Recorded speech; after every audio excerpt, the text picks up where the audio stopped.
আরে মা, আরে দাঁড়া কইতেছি। আরে দিদি, আমি আমার মার কাছে বসবো। আরে তোকে কি আবারও বলতে হবে নাকি চুলের মুঠি ধরে? তুই হচ্ছিস আমার মায়ের সৎ মেয়ে আর আমি আমার মায়ের আপন মেয়ে। আরে রিয়া, চুপ কর বলতেছি।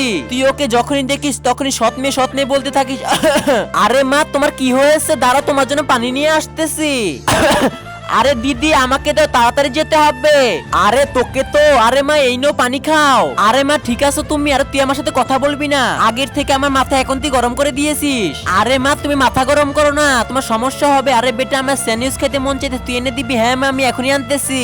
তারপরে কি হয়েছিল দেখার আগে তুমি কি ফ্রি ফায়ারকে ভালোবাসো নাকি তোমার মা বাবাকে? যদি মা বাবাকে মন থেকে ভালোবেসে থাকো তাহলে ভিডিওতে একটা লাইক করে চ্যানেলটাকে সাবস্ক্রাইব করো। তো লাইক সাবস্ক্রাইব না করলে ভাববো তুমি তোমার মা বাবাকে ভালোবাসো না। কমেন্টে 1 না 2 বলে যাও। আরে মা, আমি আনতেছি। আরে মা, এসে পড়েছে তোমার স্যান্ডউইচ, খাও। আরে বেটা, তাকিয়ে থাকিস না, নে আগে তুই খা। তুই আমাকে ভুল বুঝিস না, আমি তোদের 2 বোনকে অনেক ভালোবাসি। আরে এইবার আমরা খাই।